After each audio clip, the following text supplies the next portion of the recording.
Well, good evening, everybody. Thank you all for coming. What a magnificent room we're in. Welcome. Welcome to the Muslim Institute's annual Ibn Rushd lecture. The first of what we hope will be an annual feast of ideas, debate, dissent, and maybe some agreement as well. My name is Ehsan Masood, and I'm a trustee of the Muslim Institute, and my role tonight is to introduce our topic, our distinguished lecturer, Dr. Mira Benison, and then to take your questions at the end, after which we'll have some food. One of the aims of these lectures is to introduce and debate the relevance today of ideas and events from the past.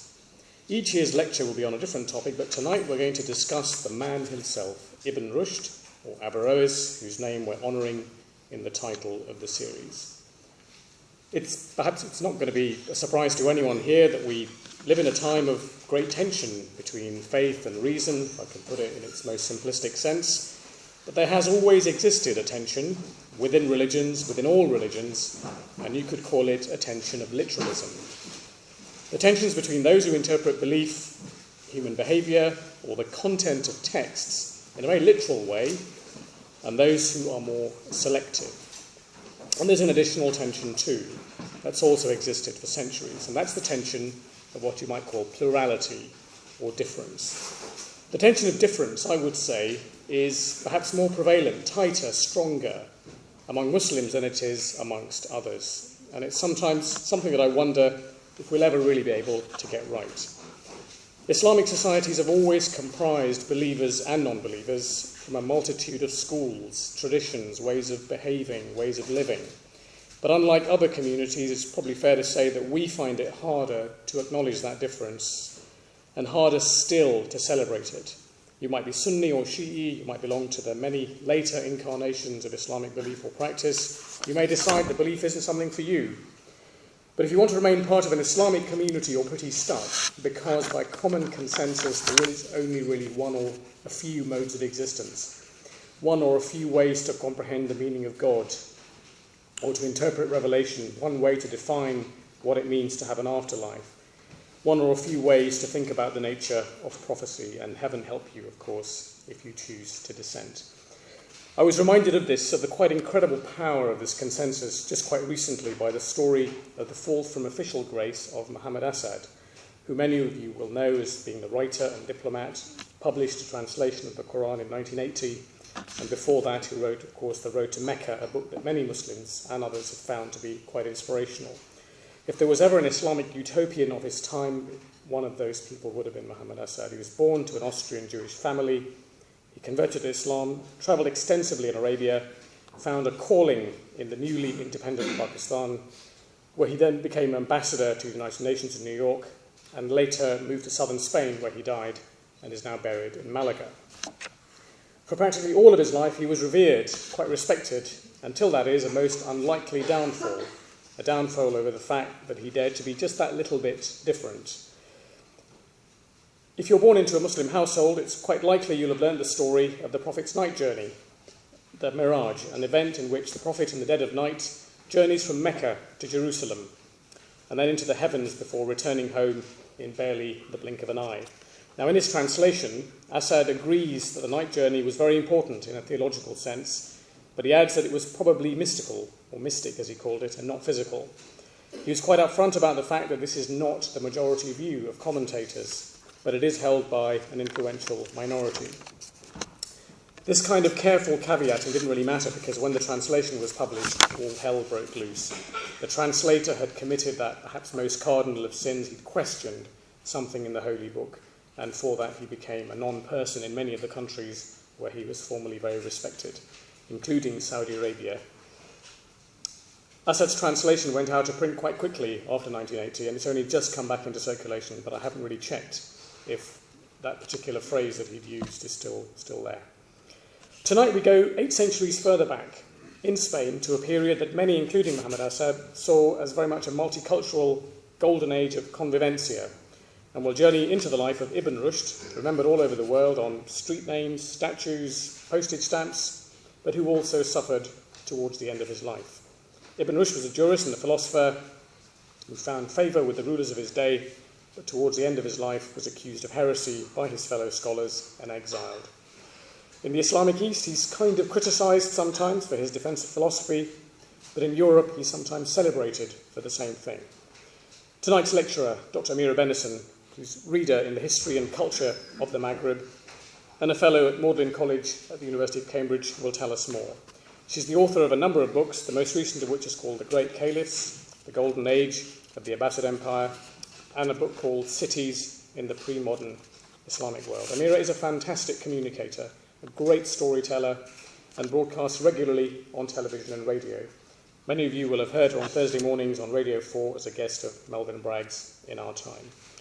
She'll consider Ibn Rushd's life, his influence in Muslim and Christian circles. Who was he? How was he viewed in his own times? And what relevance does his philosophy and experiences, rather than his image, have for us today?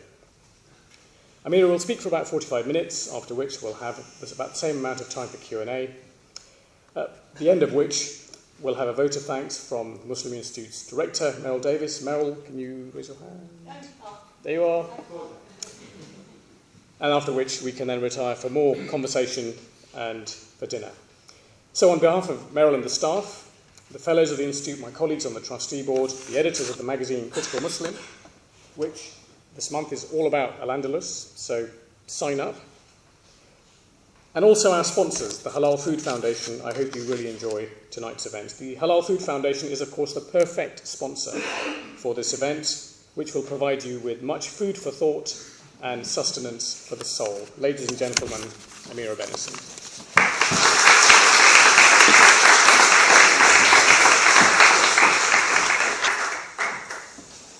Well, first of all, of course, I'd like to thank the Muslim Institute for inviting me to give this first lecture in the series. It's a huge pleasure and an honour for me to be here.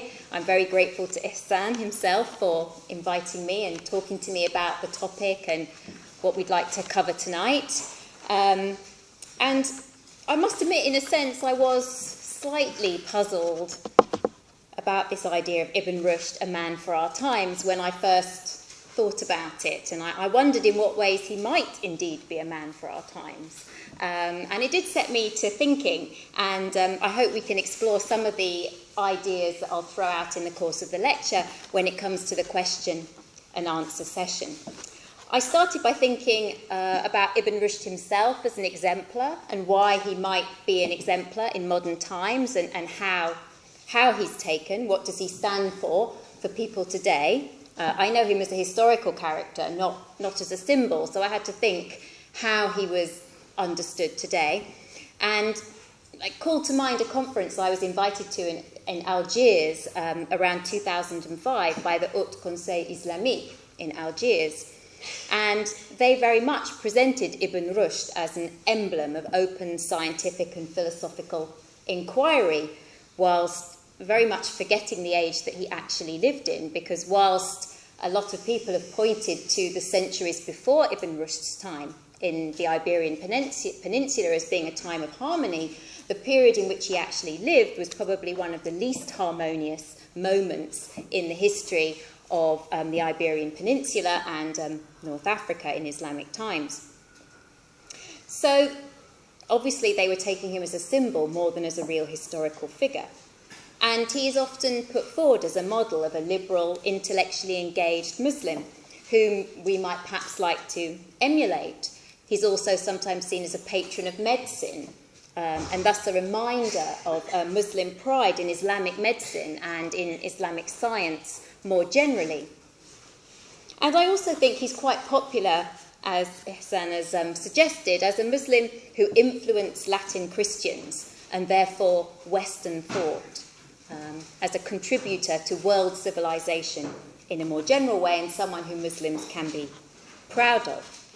But of course I'm a historian, so I know Ibn Rushd more as a historical character.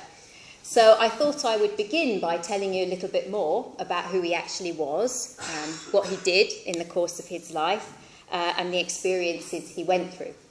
Ibn Rushd was born in the city of Cordoba in 1126, and he died in 1198 in Marrakesh in Morocco. His full name was Abul Walid Muhammad bin Ahmad of the Banu Rushd lineage, and he's known in the sources as Al-Hafid, the grandson, because his father, Ibn Rushd al-Jad, was an extremely important jurist who was also very prominent in the life of Cordoba and the government of his day. In fact, his father was also Qadi, or judge of Cordoba, but he wasn't quite so important as the grandfather and the grandson, so there's no Ibn Rushd al-Ab along the way. So, he came from a very well-educated family, closely associated with power for generations, and they were a family who remained close to power despite changing regimes. So they were politically quite savvy. They moved with the times. Ibn Rushd al-Jad served the Almoravids, but Ibn Rushd al-Hafid, who we're looking at today, served their successors and their bitter enemies, the Almohads. So there's a lot of shifting and changing within the family. Ibn Rushd himself was a precocious child. He was very well educated for the time, and Al-Andalus at this time provided children of wealthy families with an excellent education. Of course, his education began with the religious sciences. I think one of the things that's important to remember when we're thinking about the distinction between reason and revelation is to remember that all Muslim thinkers, however they ended up, began with an education rooted in the religious sciences. They all started by learning the Quran. They all started with tafsir. They all started with some fiqh as they moved through the curriculum. So he studied jurisprudence, he studied kalam, which is the Arabic term for theology, but he also studied other fields of knowledge, which members of the Muslim elite at the time considered a necessary part of a well-rounded education, including medicine, astronomy, mathematics. The biographers don't go into that much detail about what Ibn Rushd actually studied outside the religious curriculum, but they do mention that he did have a particular interest in what are called the sciences of the ancients, ulum al-awa'il, which meant the Greeks in this era. And a lot of Greek knowledge, of course, had by this time been translated into Arabic through the translation movement in Abbasid Baghdad in the 8th and 9th centuries. So there was a very large corpus of information that you could expect to find in most good libraries. If you look at slightly earlier references to libraries in the Islamic East, for instance, most libraries would have a room or a hall dedicated to the sciences of the ancients. And of course, it was not only in the East that you found these kind of libraries. You found them in Cairo, and you also found them in Cordoba as the long-standing Muslim capital of Al-Andalus. And Cordoba is one of those cities which is reputed to have had sort of thousands of libraries, both public and private. Obviously, we don't know how true the numbers are. They're often quite exaggerated, but nonetheless, they give the impression of a city which was sort of steeped in knowledge. So it wasn't difficult for a young man like Ibn Rushd to gain access to the classical knowledge of his day in Arabic. And he made full use of that. However, in the time he lived, Cordoba was no longer a capital. For both the Almoravids and the Almohads in the 11th and 12th centuries, their capital was in what's now Morocco, in Marrakesh. So the political power base of the empire was Marrakesh, and Ibn Rushd, like many aspiring young men, moved south to go to the seat of power, to work with scholars in the capital of the empire, in Marrakesh. He's reported to have been an empirical kind of man right from the outset. He's described in Marrakesh as taking astronomical readings out in the plains outside the city. So he was very interested in astronomy and looking at the position of the stars and taking readings from them. At some point in Marrakesh, he met another very important philosopher of the era, Ibn Tufayl, author of the work Hay bin Yaqdhan, which is a story about how a human comes to understand the world if he's in isolation. So it's a story of a baby that ends up on an island alone and grows up and comes to understand the existence of God simply through observation of nature. And Hay bin Yaqzan was a very important text in the West, although Ibn Tufayl isn't as well known as Ibn Rushd. It was translated by Edward Pocock at Oxford in the 17th century. Pocock was a good friend of John Locke, and it influenced the philosophy of John Locke, and then it probably went on to be the prototype for Robinson Crusoe.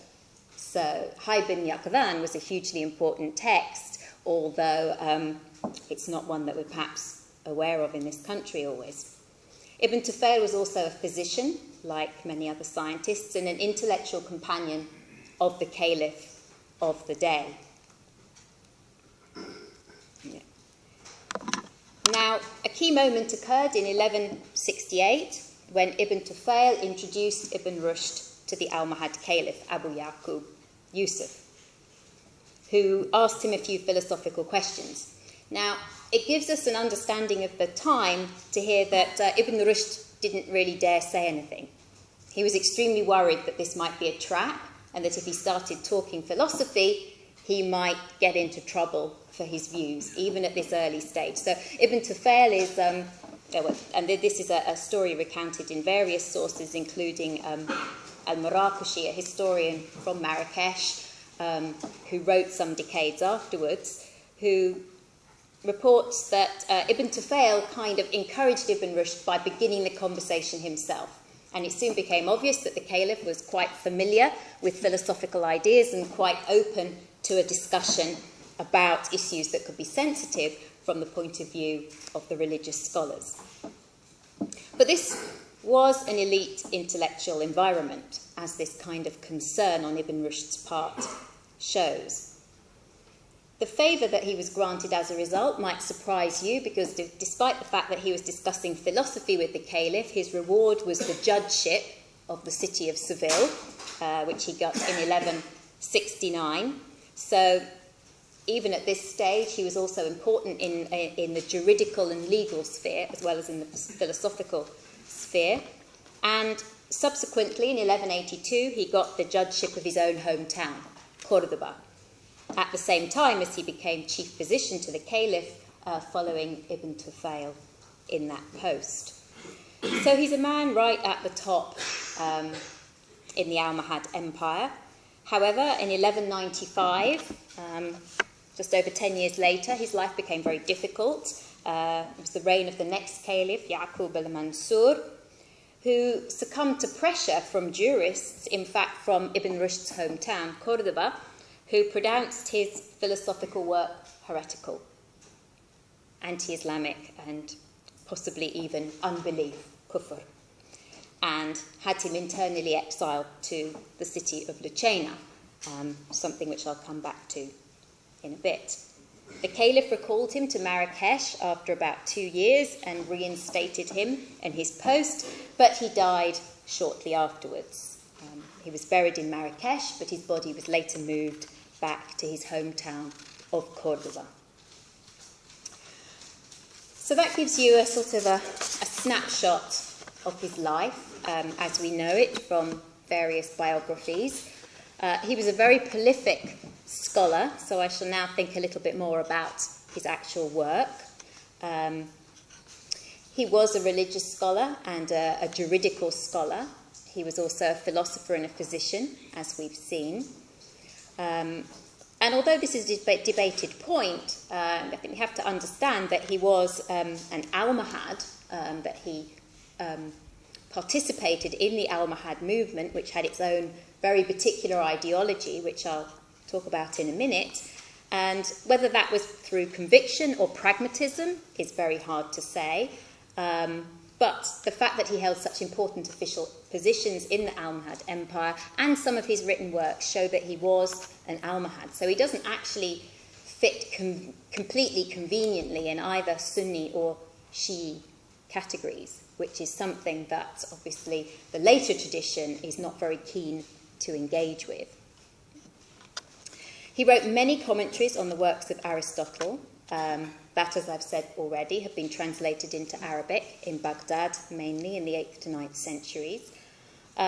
These commentaries are usually sort of categorised as minor, middle and great commentaries. He may have undertaken this work at the request of the Almohad Caliph. Ibn Tufail, perhaps vaunting his own abilities, says that he was asked to write them, but he passed the job on to Ibn Rushd. We'll never know. Anyway. And he can be seen primarily as a commentator, which is not really quite fair, because the so-called commentaries are actually quite different types of work. You have sort of compendia, the jawami', which are kind of collections of information about different philosophical works. But then you have what are called, in the technical term, paraphrastic expositions, which is sort of paraphrases which summarise different works. And then commentaries proper, which are called, using the term probably familiar with from Quranic commentary, tafsir, which are long, lengthy engagements with a particular work of Aristotle, which give lengthy analysis and discussion of the various different points within the original text. And it's through these commentaries and other works that you can see how that Ibn Rushd is actually an independent philosopher. The commentaries include many new reflections on Aristotle's work. And I think it's very important to remember, and particularly when we're thinking about the translation movement and the transmission of knowledge from the East through Islamic Spain on into Europe, that the information that went on through into Europe was not simply Greek knowledge in Arabic. It was an enhanced and developed knowledge. It's Greek knowledge, yes, but it's also a knowledge that's been interrogated, questioned, debated, and discussed. And those materials are translated with the philosophy itself. So Latin Christendom didn't get Aristotle, they got the Arabic Aristotle, which is something slightly different. And I think that's sometimes forgotten when people are talking about the translation movement. And they're very grateful to Muslims having kindly passed on Greek knowledge without really understanding and recognising that there was a huge Muslim contribution as that knowledge passed through, which is what one would naturally expect in any process of transmission. Ibn Rushd is also famous, of course, for writing a rebuttal of Al-Ghazali's critique of philosophy, entitled The Incoherence of the Philosophers. So Ibn Rushd slightly cheekily titled his work The Incoherence of the Incoherents. But it's important to notice that this is actually an intellectual exercise. It's not a polemical exercise, because if you think of the dates, Al-Ghazali died in 1111 when Ibn Rushd wasn't even born. He was born in 1126. So when he's writing, when he's interrogating Al-Ghazali's work, he is doing it as an intellectual engagement and a discussion. He's not trying to get at Al-Ghazali personally. The main thrust of this really was to try and reintegrate philosophy and religious learning, but also to critique the non-engagement of a particular school of theology, the Ash'ari school, with rationalism. Ibn Rushd was much more in favour of a rationalist approach to revelation, which he thought revelation could sustain. He didn't think revelation was threatened by that application of reason. Now, many of Ibn Rushd's works are lost. Some are only known through translations into Latin or Hebrew, and some are only available in manuscript form, with great differences between versions. Before I came here, I was trying to get a handle on a few of them, and I actually gave up as this eminent scholar went through all the differences in two different manuscripts of a particular text, and the additions in the later version actually completely contradicted what was stated in the first version. So it's often very complicated when you're actually looking at Ibn Rushd's philosophy, and there's no real consensus, in fact, on what he was really trying to say. And one of the problems there is, in fact, if any one of you feels up to it, this would be a very good research project or even life's work, is we could very much do with edited editions of Ibn Rushd's work, translated into languages apart from Arabic. But Unfortunately, I think that's going to be some time coming. But what we can say about Ibn Rushd is that he appears to have been devoted to Aristotle. And what he wanted to put to one side was the mystical Neoplatonic casing, which was common in the Islamic East. And one reason that Aristotle was often seen through a Neoplatonic lens in the Islamic East was because a lot of things were attributed to Aristotle that weren't written by Aristotle.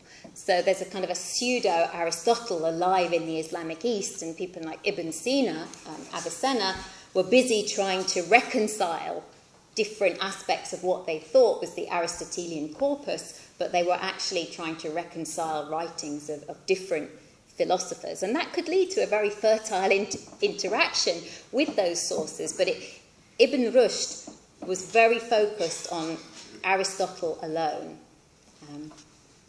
And this made him very strongly rationalist in his approach. He also very much valued empirical observation and experience, and this is where perhaps you can see the influence of Ibn Tufayl coming in with Hay bin Yaqzan and this idea that you can come to appreciate the existence of God simply through observing the world. And if you look at it for long enough and think about it for long enough, you will know that God exists. Well, obviously that's a debatable philosophical point, but that's what Ibn Rushd was about. He did have quite an elitist view of philosophy, however. He's been described as supporting the idea of, if you like, a parallelism between philosophy and theology, in that philosophy is rather complicated and there are only some minds that can really appreciate it. I mean, a view I have some sympathy with, not being a mind that can fully appreciate philosophy, and that theology is a simpler, often more emotional way for people to understand a sublime truth. So he has been described as quite elitist in that sense. But unlike some of the philosophers of the Islamic East, particularly the early philosophers, he didn't see philosophy and theology as completely separate either. He saw them as each having a role to play, and in a sense, if you like, each moving towards the same ultimate truth. Whereas Al-Ghazali, if you like, had feared that they were two completely different truths. And if you followed the philosophical path, it would inevitably lead you to atheism. This is not Ibn Rushd's perspective at all. He feels that you can be completely rational and it won't eventually corrode your faith completely. He also wrote a major medical work, the Kitab al-Kulliyat fi-Tibb, which was a companion to another work, or so he said, by the surgical practitioner Ibn Zuhur, who was a member of another very eminent family in Cordoba, but one devoted to medicine, and other medical books, some of which have been lost. But he also wrote a major work of law, and I think it's important when one's thinking of him as a philosopher to remember that throughout his life he juggled working in philosophy with a role as an active judge in Seville and in Cordoba, and as someone who actually wrote books of jurisprudence and law. And his most famous law work is the Bidayat al-Mujtahid, which shows his keen interest in the sources of jurisprudence, the usul al-fiqh, but also tries to apply the notion that you really have to use strict reasoning and logic in law, not just in philosophy. And the Bidayat al-Mujtahid is still taught today, showing that that had enduring importance in Islamic lands. We move now to think about some controversies associated with Ibn Rushd. I think the first thing to say, and which is probably quite obvious to you by now, is that he's not a scholar in his ivory tower or a jurist scribbling away without thinking of real-life experience. He's a civil servant. He's very much a public intellectual of his time. People knew what he was doing. He spoke publicly. He was a well-known figure. And when you are a well-known figure, that does lead to controversies. And these occurred during his lifetime, and there are also debates about his heritage later on as well. And many of these controversies do relate to his relationship with the Almohad regime in power during his lifetime and his ideological stance towards Almohadism. Now, there is a slightly Spanish chauvinistic perspective which doesn't want Ibn Rushd to be an Almohad because that's a nasty North African idea.